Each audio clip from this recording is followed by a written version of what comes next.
امام ابن قیم رحمہ اللہ فرماتے ہیں حسن اخلاق کی بنیاد 4 چیزیں ہیں جن کے بغیر کسی انسان کی اخلاقی حیثیت کی تکمیل نہیں ہو سکتی: صبر، عفت، شجاعت اور عدل۔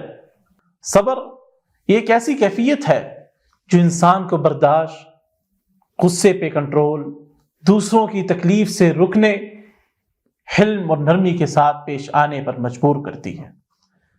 صبر کی حالت میں انسان جلد بازی اور بے صبری سے بچتا ہے۔ عفت انسان کو برے کاموں، ناپسندیدہ باتوں اور برے افعال سے بچانے میں مدد کرتی ہے۔ حیا ہر بھلائی کا سر چشمہ ہے اور ہر فحاشی سے دور رکھتی ہے۔ اسی طرح شجاعت انسان کی عزت نفس کو برقرار رکھنے میں مدد کرتی ہے۔ یہ اسے اخلاقی فضائل اور اعلیٰ صفات کی جانب راغب کرتی ہے۔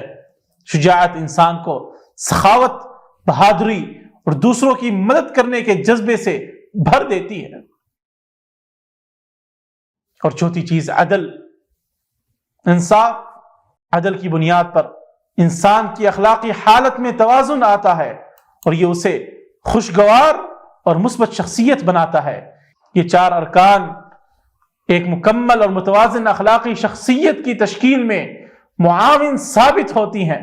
مالک الملک سے دعا ہے کہ اللہ تعالی ہمیں ان ارکان پر عمل کرنے کی توفیق عطا فرمائے۔